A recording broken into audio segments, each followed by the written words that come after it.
Hello and welcome to today's Market Matters video update. I'm Harry Watt, joined by James Garish. We're just into early August now, so we're going to look back on July's performance to kick off this video. There's couple other little bits and pieces we want to talk about today, but starting with how we went for the first month of the financial year, James, let's start off with the flagship growth portfolio.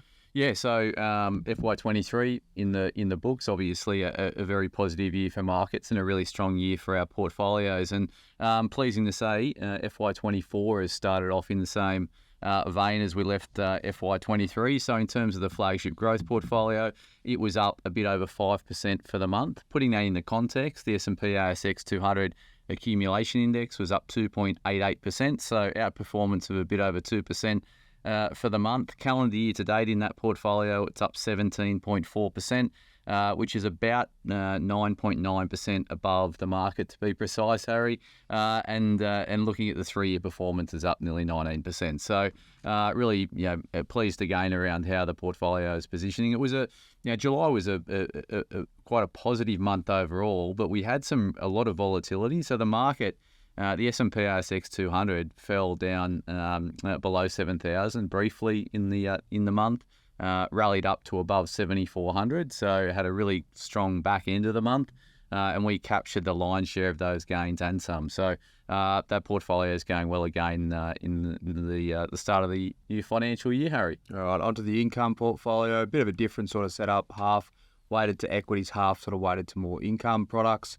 How did that perform? Did that capture more of the upside than it should suggest? It was up 2.62% for the month. So it's got a cash plus 4% benchmark. So that benchmark's up about 70 basis points in the month. So well and truly obviously beat its benchmark, which you'd expect in a rising market. And it captured the majority of the move in the ASX 200. You made mention of the weightings in that portfolio. At the end of the month, I think it was set about 55% into equities and the rest in more defensive hybrid bonds and the like. So that was a good month as well, just in terms of the broader portfolio return for the income portfolio. And if I look back over the last 12 months or so, it's been yielding over 7%. So consistent yield and consistent performance coming out of the income portfolio. It's got a return over the last 3 years of 13.63% per annum, again, well in front of its benchmark.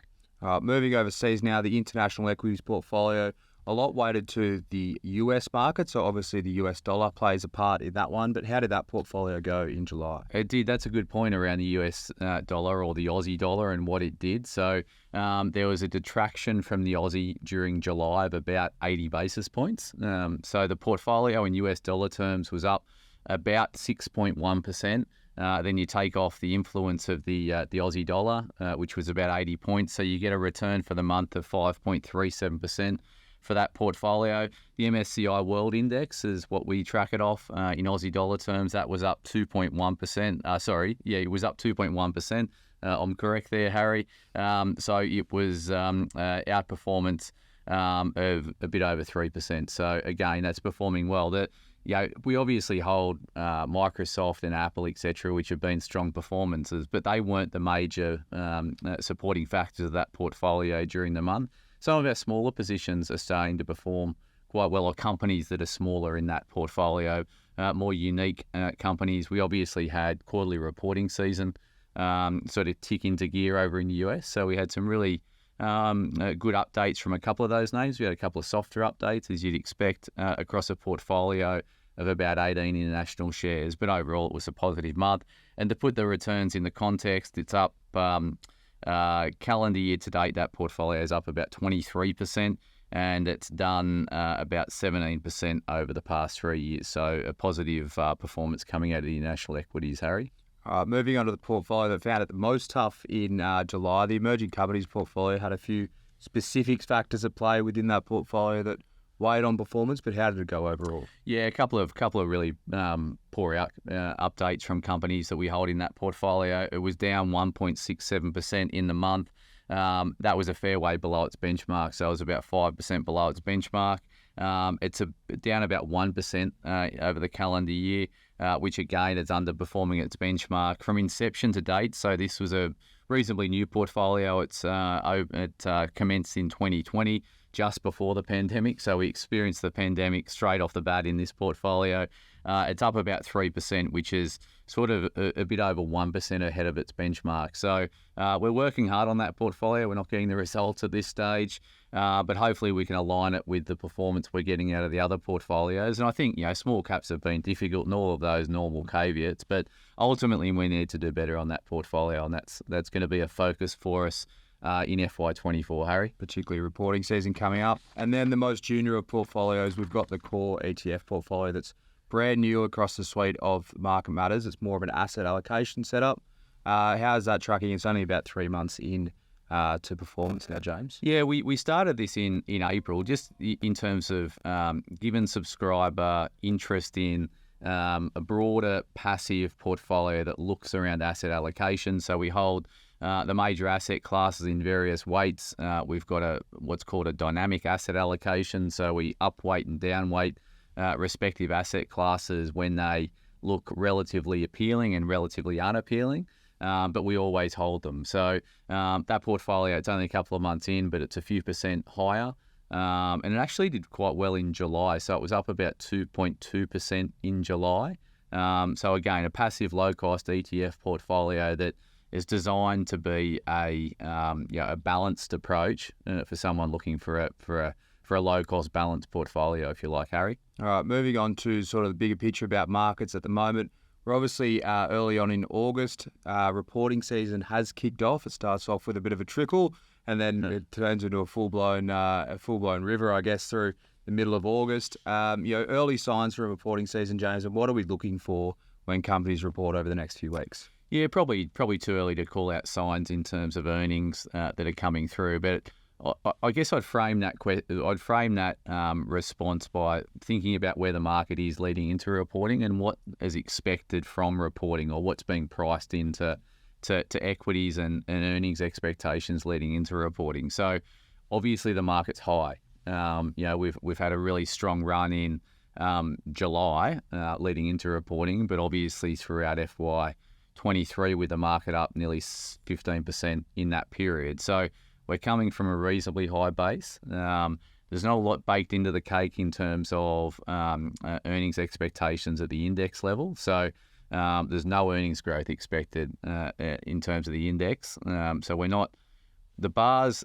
I'd say analysts are negative on earnings, but the market is sort of preempting a better scenario economically. So I say that because we've got this growing optimism, and that's shown through the rally in the market, that we're not going to go into a deep recession, that central banks globally have probably got a handle on inflation, that economic data is going to soften enough to alleviate the upward pressure on prices, so the inflationary concerns in the market, but not enough to crimp economic growth and create a really deep and protracted recession where earnings would really struggle in that environment. So we've written a lot about the Goldilocks scenario, and I don't like getting too caught up on names like that, and it sends probably the wrong message. But one of the things I have witnessed in the last couple of weeks is some of these uber bears turning into less uber bears and almost turning bullish. So that sort of capitulation on the upside is playing out. So I'm a little bit concerned about the market where it is going into this reporting season. I know there's not a lot of optimism built into where analysts expect things to be, but I'm a little bit 50-50 overall on this market. We're a little bit neutral while the ASX stays within that 7,000, 7,500 range. So sorry, I can't be more definitive, but I'm having a bet each way going into reporting. But I'm really, I look through our portfolios and I like what we're holding. I hope we get some good results. We think there's not a lot of optimism built into the companies we own. Hopefully we come out and do a video next month saying that we've had a phenomenal reporting season and the portfolios have outperformed again. Yeah, it's a very interesting reporting season. I guess we've said it the last few times we've had into reporting, whether it's February or August last year, is that we're not really sure about how companies are going to be able to guide. Like, what are they seeing in the next 6 months? So I guess this time around it's going to be those guys that can sort of come out with some firm guidance, I think, that'll be priced correctly. Yeah, having the confidence to come out with guidance. But I tie back in the comments I just made about the economy being more resilient than anyone expected it to be. So, the economic data that we're seeing is hugely resilient. There's no two ways about that. And that's why the market has started to preempt a better economic outcome.